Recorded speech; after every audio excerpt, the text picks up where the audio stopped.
तो ये अध्याय 3 समतल में गति, ठीक है ना? इसके इम्पोर्टेंट प्रश्न को देखते हैं। निम्नलिखित में सदिश राशियों का समूह है।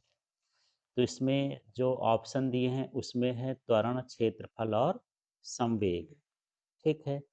इसके बाद यहाँ पर देख लेते हैं तीसरा नंबर का प्रश्न है, दो सदिशों ए और बी के मध्य कोण थीटा हो, यहाँ थीटा रहेगा, तो उनके परिणामी का परिमाण क्या है? तो ये सूत्र जो हम लोग निकालेंगे, इसको याद रखना पड़ेगा। अभी हम इसका डेरिवेशन भी करेंगे, जो हम लोग समांतर चतुर्भुज के सदिशों का नियम और त्रिभुज के योग के सदिशों का नियम है, उसमें निकालेंगे। R equal to under root a square plus b square plus 2ab cos theta. ये अधिकतर प्रश्न आता है ना। अधिकतम दूरी तक प्रक्षेपित करने के लिए प्रक्षेप का कोण कितना होना चाहिए? 45 डिग्री। फिर है, निम्नलिखित में से किन जोड़ों के लिए क्षैतिज परास समान होगा? तो इनका टोटल कर लेना है। यदि जिनका टोटल 90 होगा तो उसका क्षैतिज परास क्या होगा? समान। जैसे यहाँ पर 40 और 50 को जब हम जोड़ेंगे तो टोटल कितना आया? 90, है ना? तो यहाँ पर इसका क्षैतिज परास क्या हो, वो इनका क्षैतिज परास कैसा होगा? समान होगा। इसके बाद यहाँ पर देखिए, ये अगला प्रश्न 8वां नंबर देखते हैं। निम्न में से कौन सी द्विविमीय गति नहीं है? तो देखो, वृत्तीय गति द्विविमीय गति में आती है, प्रक्षेप गति भी द्विविमीय गति में आती है, बंदूक की गोली की गति, ये तो प्रक्षेप गति का ही उदाहरण है, तो ये भी द्विविमीय गति है। मीनार से स्वतंत्रता पूर्वक गिरती गेंद जो है एक विमीय गति है, वो सीधा नीचे की ओर गिरती है, एक ही दिशा में जाती है। अब इसके बाद यहाँ पर देख लीजिए, अगला प्रश्न देख लेते हैं। ये प्रश्न है, अभिकेंद्र त्वरण सदैव होता है। तो अभिकेंद्र त्वरण हमेशा कहाँ की ओर होता है? केंद्र की ओर। अब यहाँ इसी के आगे का प्रश्न भी देख लो, एकक सदिश का परिमाण होता है, तो ये कितना होता है? एक। उसके नाम में ही परिमाण एक होता है। अब यहाँ क्वेश्चन 15 वाला भी देख लेते हैं। निम्न में से कौन सी अदिश राशि है? तो बल, आवेग, त्वरण तो ये सदिश राशियां हैं, कार्य क्या कहलाएगी? अदिश राशि। फिर है, ये प्रक्षेप का पथ होता है, तो प्रक्षेप का पथ या मार्ग कैसा होता है? परवलयाकार। अब यहाँ पर देख लेते हैं, ये तीसरा नंबर खाली स्थान में, प्रक्षेपण कोण ए और 90 - a के लिए प्रक्षेप का समान होता है। यहाँ क्षैतिज परास समान होता है। मतलब यदि कोई कोण 30 डिग्री है, फिर 90 में से 30 घटा दो तो कितना आएगा? 60 डिग्री। तो 30 डिग्री पर फेंकोगे और 60 डिग्री पर फेंकोगे तो परास कैसी होगी? समान होगी। तो यही लिखा है, ए और 90 - a के लिए क्या समान होता है? परास। अब यहाँ पर अगला देख लेते हैं, ये जैसे 6वें नंबर का प्रश्न है, प्रक्षेप गति खाली स्थान गति होती है, तो ये किस तरह की गति होती है? द्विमीय गति होती है। अब यहाँ 9वां प्रश्न देखते हैं, यदि प्रक्षेप की अधिकतम परास 100 मीटर है तो अधिकतम ऊंचाई खाली स्थान होगी। तो यदि परास 100 होती है तो ऊंचाई उसकी आधी होती है। मतलब 100 का आधा कितना हो गया? 50 हो गया, ठीक है। फिर प्रक्षेप के उच्चतम बिंदु पर प्रक्षेप का वेग खाली स्थान होता है, तो ये शून्य होता है। जब आप किसी वस्तु को फेंकोगे तो ऐसा चलेगा, तो यहाँ पर जो है ये अधिकतम वेग कहलाता है। यहाँ वस्तु थोड़ी देर के लिए रुकती है, फिर ये नीचे जाना चालू करती है। तो यहाँ पर जो उच्चतम ऊंचाई पर वेग होता है, वो वेग का मान कितना होता है? शून्य होता है। चलिए, ये जोड़ी देख लेते हैं, सूत्रों की जोड़ी है। तो यहाँ पर पूछा है उड्डयन काल। उड्डयन काल के लिए क्या होता है, एक बार इनको देख लेना, इनको याद करना है, क्योंकि इससे रिलेटेड सवाल भी होते हैं, है ना? 2u sin θ/g, ये उड्डयन काल का सूत्र है। फिर यहाँ पर है अधिकतम ऊंचाई। तो अधिकतम ऊंचाई के लिए ये सूत्र होता है u²sin²θ/2g। इसके बाद क्षैतिज परास है, तो क्षैतिज परास का ये सूत्र होता है u² sin 2θ अपॉन में क्या होता है? जी। फिर है अभिकेंद्र त्वरण का। अभिकेंद्र त्वरण का सूत्र ये होता है v² / r। फिर ये प्रक्षेप का कोण होता है थीटा बराबर tan−1 4h/r। अब यहाँ पर एक वाक्य के उत्तर हमको देना है प्रश्नों के, ठीक है ना। तो सबसे पहले यहाँ पर देख लेते हैं शून्य सदिश क्या है। तो शून्य सदिश का परिमाण क्या होता है, शून्य होता है, और दिशा क्या होती है, स्वेच्छ होती है, तो उसे शून्य सदिश कहते हैं। फिर ये वाला प्रश्न देखिए, किसी सदिश ए की दिशा में एकांक सदिश लिखिए।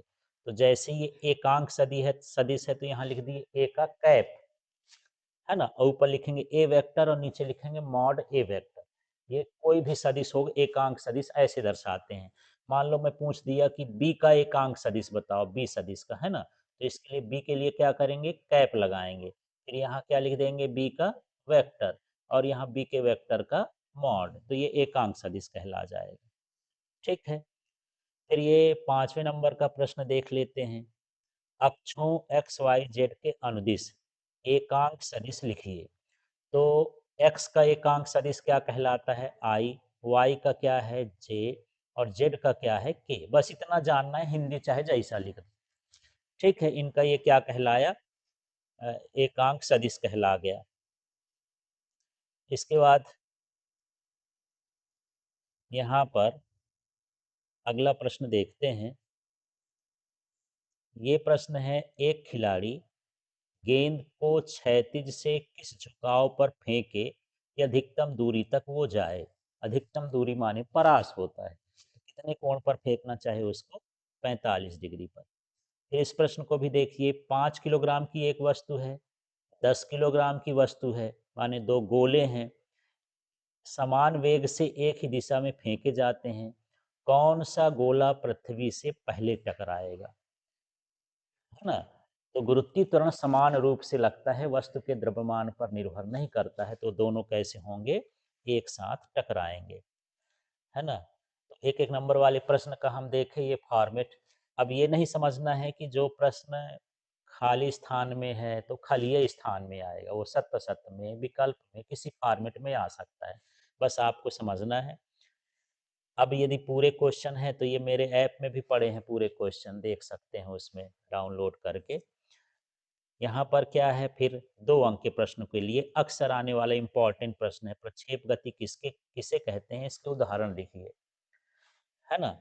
तो जब किसी वस्तु को ऊर्ध्वाधर दिशा के अतिरिक्त अन्य दिशा में फेंका जाता है, तो ये कंडीशन है, तो वह परवलयाकार मार्ग में स्वतंत्र गति करती हुई अन्य स्थान पर गिरती है, इसे प्रक्षेप गति कहते हैं। यदि आप चित्र समझ लेंगे तो सीधे सीधे सीधे है कि मान लो इस वस्तु को आप यदि फेंके हैं, तो ऊर्ध्वाधर के अतिरिक्त माने ऊपर छोड़ करके आप किसी दिशा में ऐसे फेंकेंगे, ऐसा ये चलती जाएगी और दूसरी जगह पर क्या हो जाएगी, गिर जाएगी। ये स्वतंत्र गति करती हुई गिरती है, और इसका मार्ग कैसा होता है, परवलयाकार, तो ये क्या कहलाएगा, प्रक्षेप गति कहला गई। ठीक है। उदाहरण के लिए देखिए, बंदूक से आप गोली मार दो, है ना, फुटबॉल को हवा में उछाल दो, हवाई जहाज से बम गिरा दो, तीर चला दो, भाला चला दो, पत्थर फेंक दो, गोला फेंक दो, ये सारा चीज किसके उदाहरण हैं, प्रक्षेप गति के हैं। ठीक है। ये भी अक्सर प्रश्न आता है, 2 नंबर वाला, किसी ए वेक्टर को किसी एक्स वाई समतल में वियोजित करके लिखिए। तो इसमें कुछ नहीं, सबसे पहले आप तो 2 अक्ष बनाओगे, एक ये वाई का अक्ष और एक किसका बनाओगे, एक्स का अक्ष। ठीक है। जो इसमें सदिश दिया हो, जैसे यहाँ पर ए दिया है तो यहाँ पर ये बीच में क्या लिख देंगे, ए लिख देंगे। समझ में आ गया, बी दिया हो तो बी लिख देंगे, स्मॉल ए दिया हो तो स्मॉल ए दे देंगे।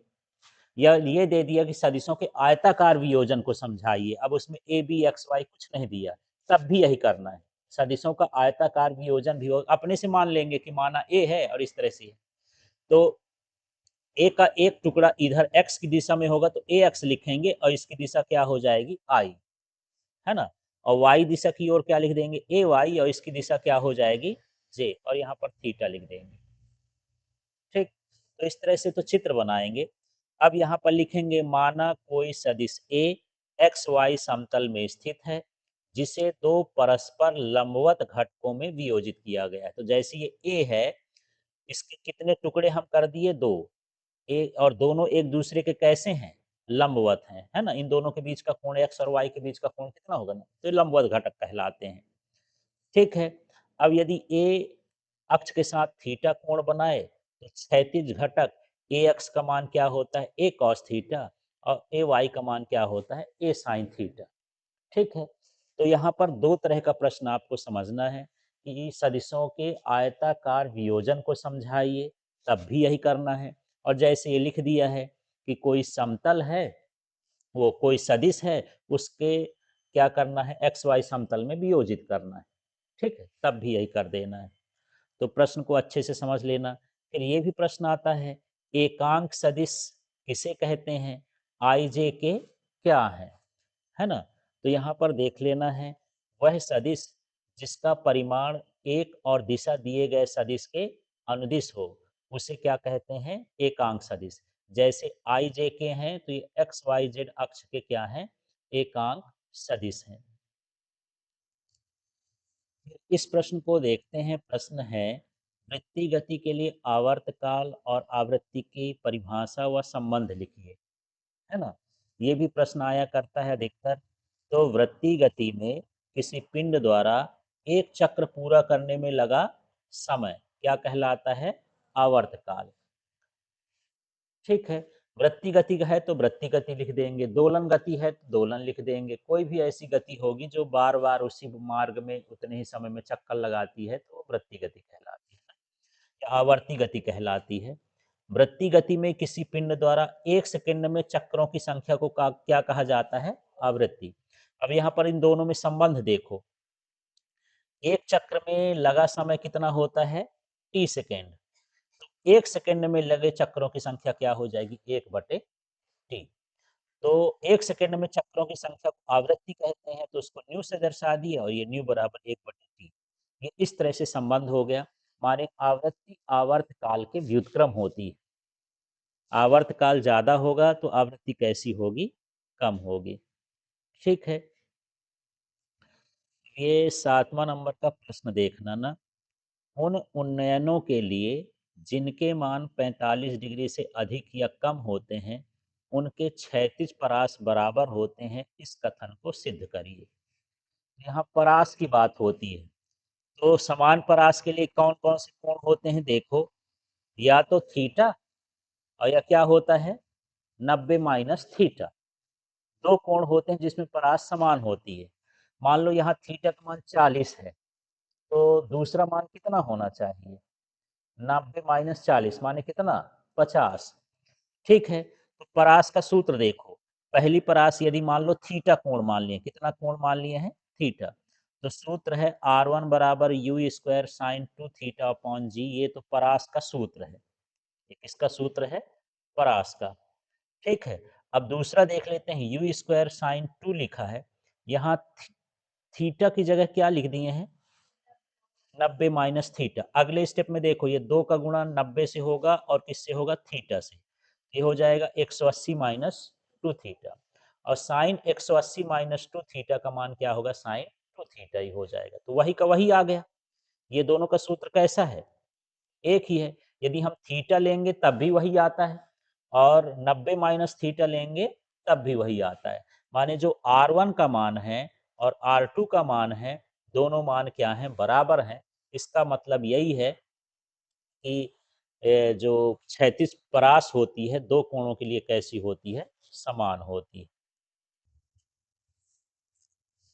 अब ये 12वां प्रश्न देखते हैं, स्थिति सदिश एवं विस्थापन सदिश को समझाइए, है ना। तो मूल बिंदु से वस्तु की स्थिति को व्यक्त करने वाली रेखा को हम क्या कहते हैं, स्थिति सदिश। जैसे मान लो ये मूल बिंदु है, ओ है, और यहाँ से हम एक रेखा खींच दिए, ये पी तक खींच दिए, तो ये जो ओपी हो गया, है ना, ये क्या कहलाया, स्थिति सदिश। स्थिति सदिश को जनरली किससे लिखते हैं, आर वेक्टर से। तो ये लिखा है ओपी वेक्टर बराबर आर वेक्टर, आप लाइन खींच के भी बता सकते हो। ठीक है। अब ये विस्थापन सदिश है, तो वस्तु की अंतिम स्थिति से प्रारंभिक स्थिति को मिलाने वाली रेखा क्या कहलाती है, विस्थापन सदिश। जैसे मान के चलो ये मूल बिंदु है, यहाँ से कोई वस्तु पहले यहाँ गई कहाँ पर, P1 पर, और फिर ये यहाँ से चलना चालू कर दी, यहाँ पहुंची, ये कहाँ पहुंच गए, P2 तक। ठीक है, तो यहाँ R1 कहलाया, ये R2 कहला गया, और दोनों को जब हम मिलाएंगे P1 से P2 तो ये क्या कहलाएगा, R21। तो ये हुआ प्रारंभिक स्थिति, ये हो गई अंतिम स्थिति। तो इसको मिलाएंगे कहाँ से, अंतिम स्थिति से प्रारंभिक स्थिति की ओर। तो वही है, वस्तु की अंतिम स्थिति से प्रारंभिक स्थिति को मिलाने वाली रेखा क्या कहलाती है, विस्थापन सदिश। ठीक है, अब देखो यहाँ समान सदिश, तो यदि दो सदिशों के क्या बराबर हों, परिमाण, और क्या बराबर हों, दिशा, तो इसे हम क्या कहेंगे, समान सदिश। ठीक है, तो समान सदिश की परिभाषा में क्या क्या बराबर होना चाहिए, परिमाण और दिशा। ये ऑप्शन के लिए लिखा है, यदि आप चाहें तो इसको लिखें, जरूरी नहीं है। ये बताता है कि दोनों सदिश बराबर हैं, दोनों सदिश का एक परिमाण बराबर है। यदि बराबर ये दिशा के लिए बता दिया, ये किसके लिए, परिमाण। और दोनों सदिश कैसे होते हैं, समांतर। यदि दो सदिश ये बराबर हैं, मान लो ये और ये, एक का नाम ए वेक्टर, एक का नाम बी वेक्टर, इस ये दोनों बराबर होंगे, इनका परिमाण बराबर होगा, दोनों कैसे होंगे, समांतर होंगे।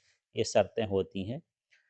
अब ये प्रश्न तो अधिकतर आता है, क्या देख लो, एक विमी, द्विविमी और त्रिविमी गतियों को उदाहरण सहित समझाइए। तो एक विमी या सरल रेखी गति क्या होती है, जब कोई वस्तु सरल रेखा में गति करती है ना, या एक कार्तीय अक्ष में परिवर्तन होता है। तो या तो दोनों लिख सकते हो या एक ही लिख दो, परिभाषा में जो जरूरी नहीं कि दोनों लिखना है ना। जैसे गुरुत्व के अधीन गिरता पत्थर, एक पत्थर को छोड़ दो और सीधे गिरे, एक सीधी पटरी पर रेलगाड़ी चले और एक सीधी तार पर कीड़ा रेंगे, तो ये क्या कहला गया, एक विमी गति। ऐसे अपने से भी बहुत सारे उदाहरण, जो सीधा चलता होगा वो एक विमी गति कहलाएगा।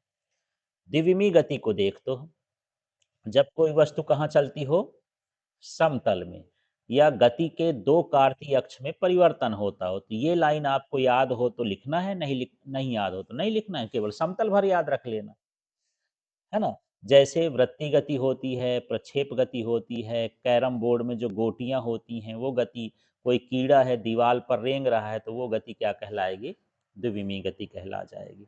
ठीक है, इसके बाद यहाँ पर हम देखते हैं त्रिविमी गति, जब कोई वस्तु अंतरिक्ष में गति करती है ना। ये गति में तीनों अक्ष परिवर्तित होते हैं, कार्ती शब्द याद नहीं आए तो अक्षय भर लिख देना, तीन अक्ष में परिवर्तन होता है तो त्रिविमी गति कहलाती है।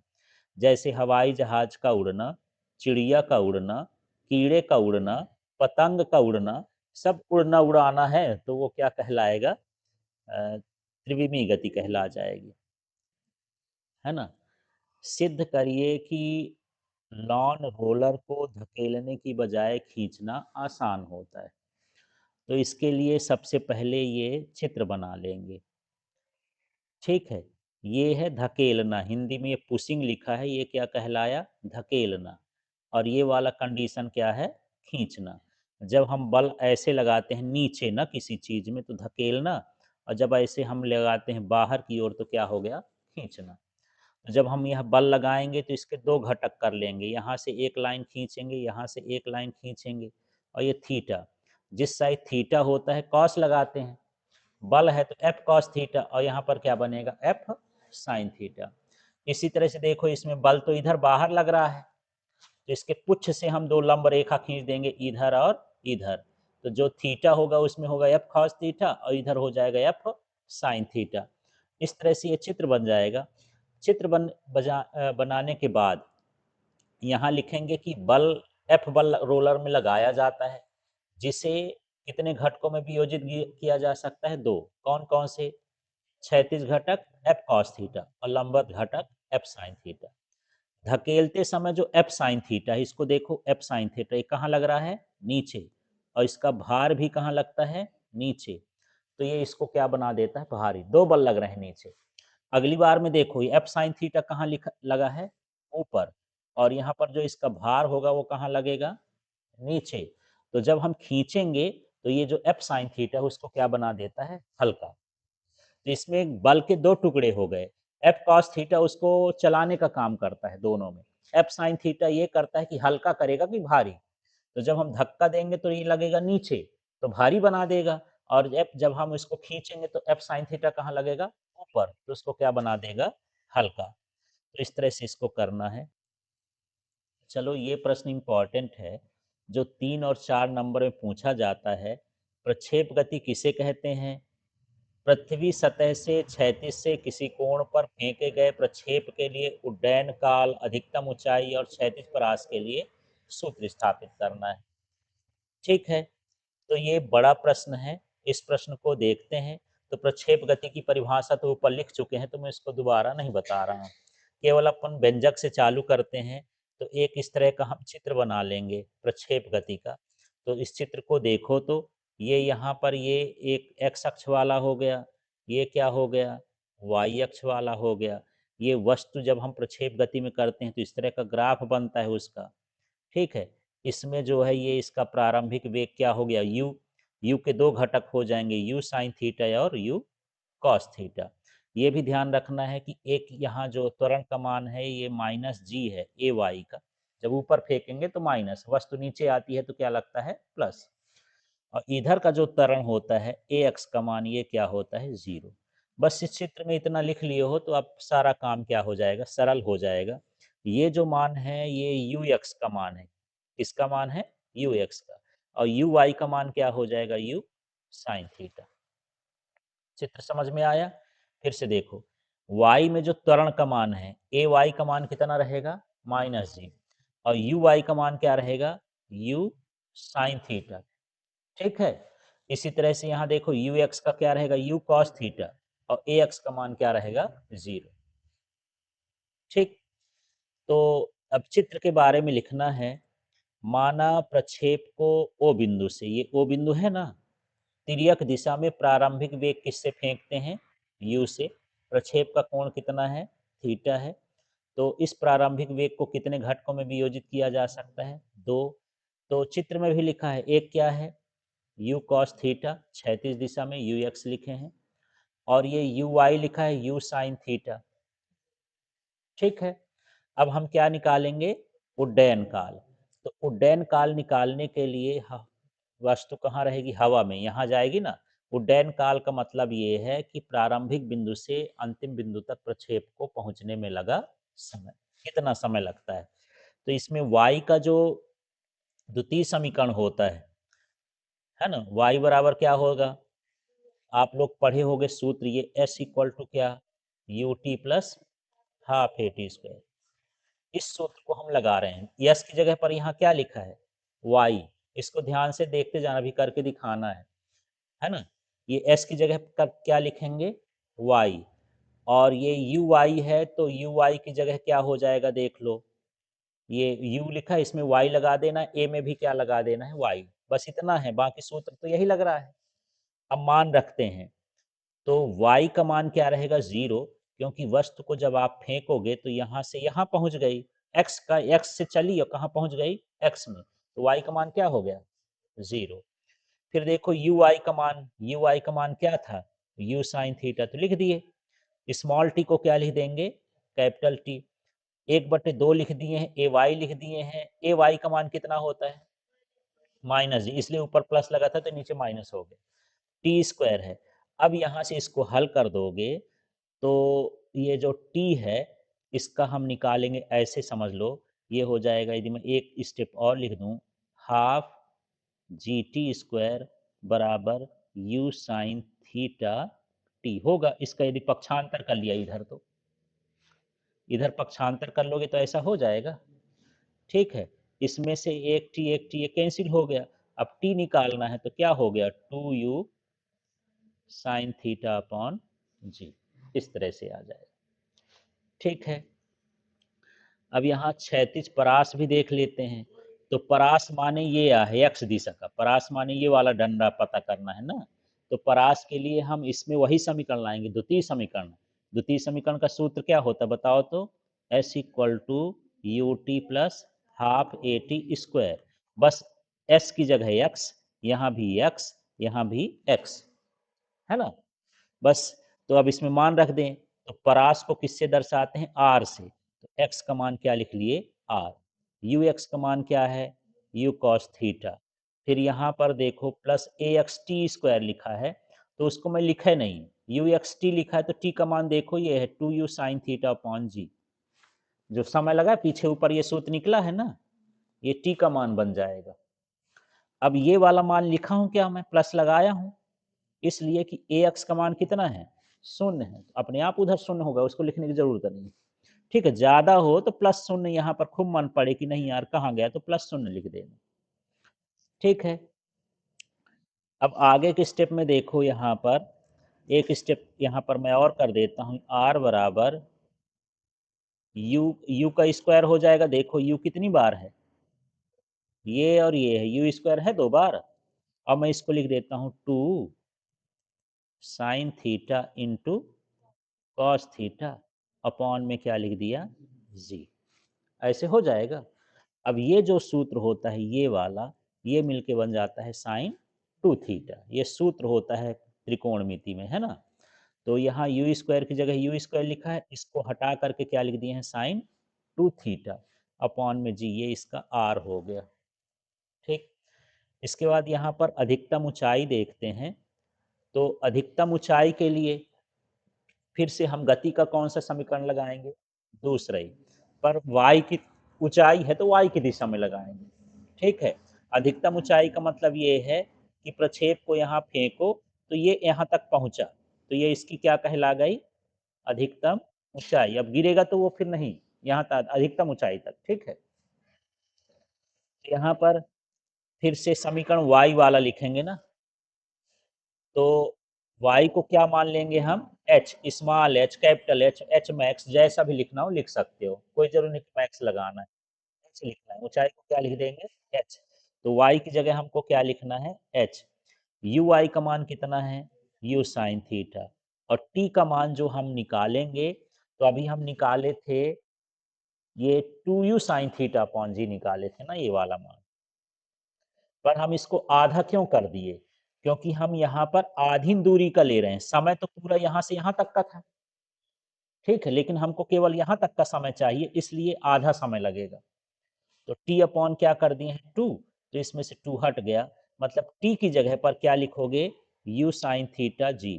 फिर यहाँ देखो 1/2 है, जी का मान माइनस में होता है तो माइनस, और ये टी का मान यू साइन थीटा अपॉन जी का होल स्क्वायर होगा। ठीक है, इस तरह से इसको लिखना है। अब यहाँ पर u में u का गुणा करोगे तो यू स्क्वायर, साइन में साइन का गुणा करोगे तो sign square theta upon g हो गया। अब यहाँ भी इसी तरह से इसका स्क्वायर खोल देंगे तो ये आ जाए। अब इसमें से जब इसको और इसको घटाओगे तो u square sine square theta upon g हो जाएगा। यदि ये घटाने में आपको दिक्कत हो तो ऐसा लिख सकते हो, u square sine square theta upon g. ये कॉमन लेंगे तो यहाँ से ये सब निकाल लिए तो यहाँ क्या बचेगा, एक। यहाँ से ये और ये निकाले हैं, क्या बच रहा है बटे में, 2, तो -1/2। इसको हल करोगे तो 1/2 आएगा, तो यही 2g हो गया है, इस तरह से। ठीक है, तो यहाँ देखो दूसरा सवाल, क्षैतिज से 30 डिग्री कोण बनाते हुए एक गेंद प्रारंभिक वेग 15 मीटर प्रति सेकंड के वेग से फेंकी जाती है। तो हमको अधिकतम ऊंचाई की गणना करना है, उड्डयन काल की गणना करना है, क्षैतिज परास की गणना करना है। ठीक है, तो यहाँ देखो हमको दिया क्या क्या है, थीटा का मान कितना दिया है, 30। प्रारंभिक वेग का मान कितना दिया है, 15 मीटर। अब इन सवालों को करने के लिए इतने भर जरूरत है। अब उड्डयन काल, अधिकतम ऊंचाई है पहले, तो अधिकतम ऊंचाई का सूत्र भर आपसे बनना चाहिए, क्या है, u square sine square theta upon g. U का मान कितना था यार, 15, तो 15 का स्क्वायर कर दिए। फिर ये साइन का स्क्वायर है ना, तो साइन स्क्वायर, और थीटा का मान कितना है, 30। ये 2 लिख दिया, जी का मान 9.8 होता है, पर सवालों में 10 ले लेते हैं सरल करने के लिए। तो 15 का वर्ग कितना हो गया, 225। ये 2 गुणे में 10 लिखा। अब ये साइन 30 का मान देखो, साइन 30 का मान 1/2 है, यदि स्क्वायर करेंगे तो 1 बटे क्या हो जाएगा, 4। तो देखो 1/4 इस तरह से लिखा है उसका, समझ में आ गया। ठीक है, अब इसको हम गुणा करेंगे, भाग करेंगे, काटेंगे तो कितना आएगा, 2.8 मीटर। इसके बाद अगला हिस्सा इसका देख लेते हैं, उड्डयन काल। तो उड्डयन काल बस सूत्र लगाओ यार, 2u sign theta upon g. तो ये 2 लिख दिए, u का मान 15 है, साइन 30 डिग्री हो गया, 10 हो गया। अब 2 गुणे 15/10 और साइन 30 का मान कितना होता है, 1/2। 1/2 लिख दिए। काटेंगे 1.5 सेकंड आ जाएगा, सेकंड में लिखना है इसका, है ना। फिर यहाँ पर हो गया क्षैतिज परास। तो क्षैतिज परास के लिए देखो u square sine 2 theta upon जी।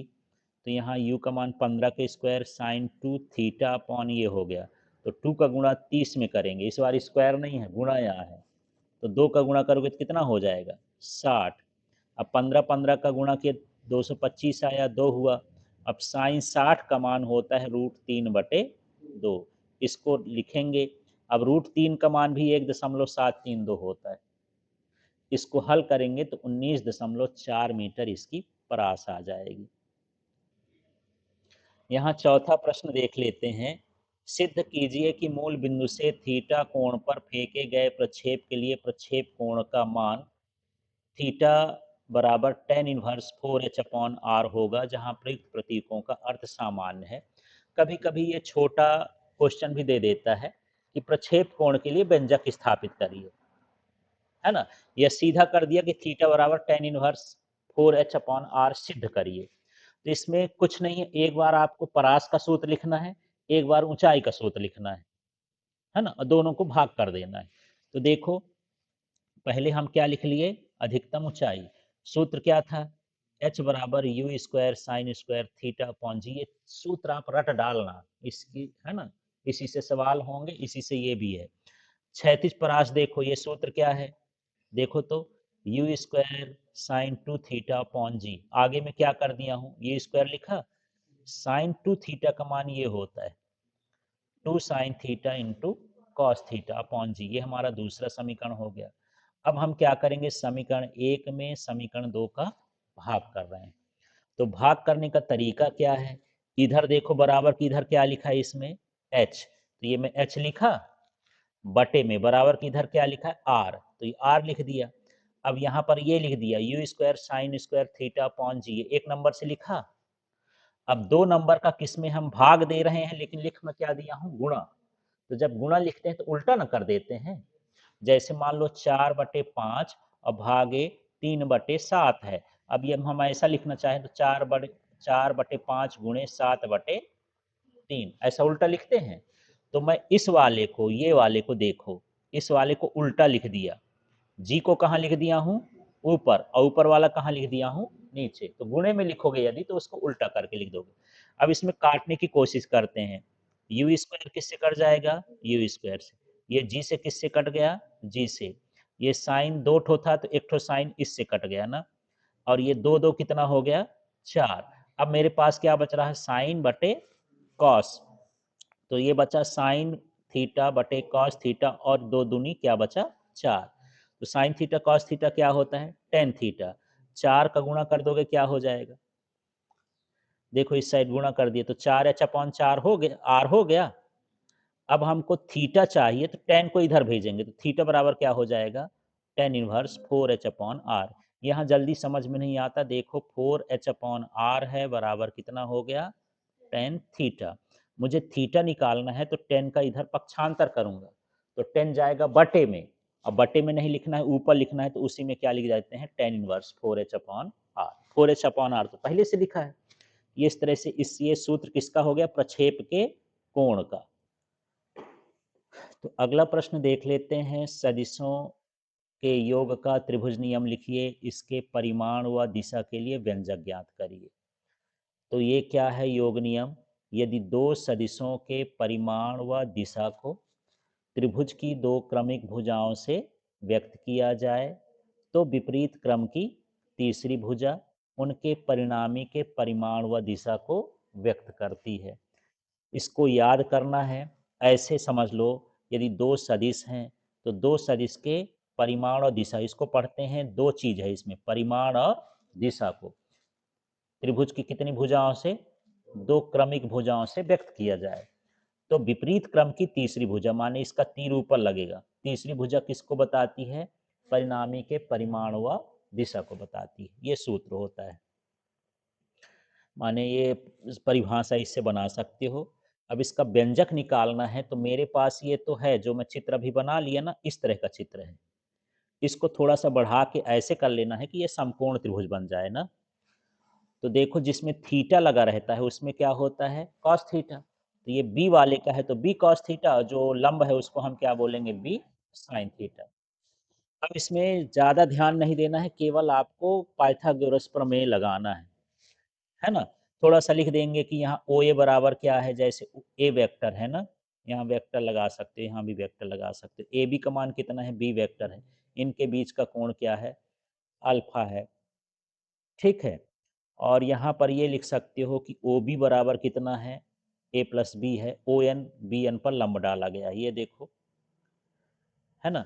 यहाँ ON नहीं, क्या लिखा है, ON लंब थोड़ी है, ये ठीक है, ये ON है ना यहाँ से यहाँ तक, ON पर क्या लंब है, BN। अब देखो, पूरे बड़े त्रिभुज में हम लगाएंगे त्रिभुज OBN में पाइथागोरस प्रमेय। ढूंढो तो, त्रिभुज OBN मिल गया, OBN ये वाला त्रिभुज मिला ना, बड़ा वाला।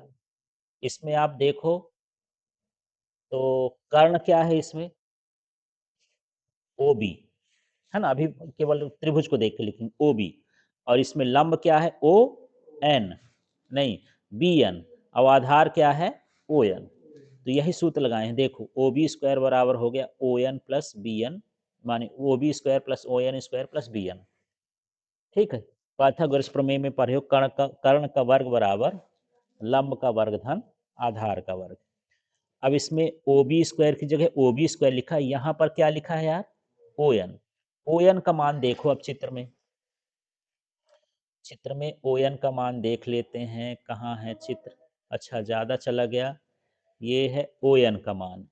ON ये पूरा का पूरा यहाँ तक डंडा है, ये दो टुकड़े से बना है, OA और AN, है ना?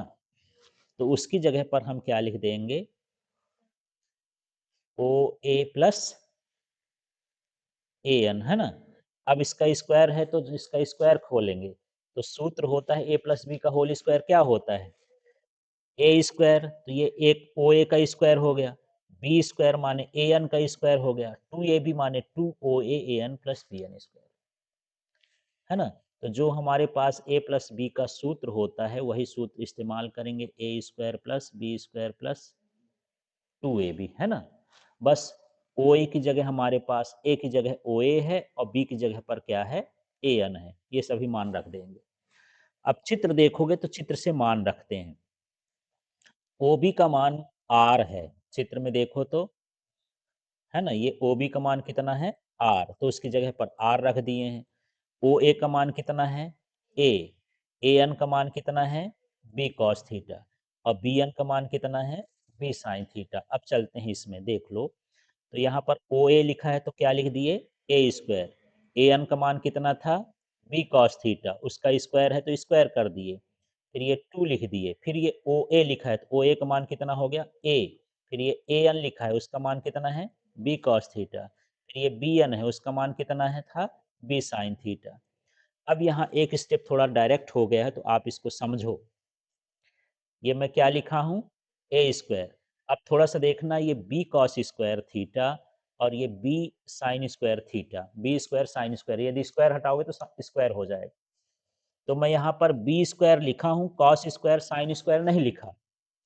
तो आप 10वीं पढ़े होंगे कि sign square theta plus cos square theta का मान कितना होता है, एक। तो इस तरह से, और ये क्या बचा है, 2AB कॉस थीटा। अब इसका स्क्वायर हटाओगे तो किस में आ जाएगा, रूट में, है ना? इस तरह से सूत्र निकालना है। इसके बाद यहाँ पर मुझे परिणामी की दिशा भी चाहिए, तो दिशा के लिए मैं इसमें से फिर से वही त्रिभुज ले रहा हूँ, टेन अल्फा। तो ये होता है लंब बटे क्या होता है, आधार। लंब का मान ढूंढो इस त्रिभुज में यार, लंब का मान क्या है, BN, और इसका मान क्या है, B sin थीटा। आधार का मान क्या है, ON। ON के दो टुकड़े होंगे, OA प्लस AN। OA का मान A है और AN का मान क्या है, B cos थीटा।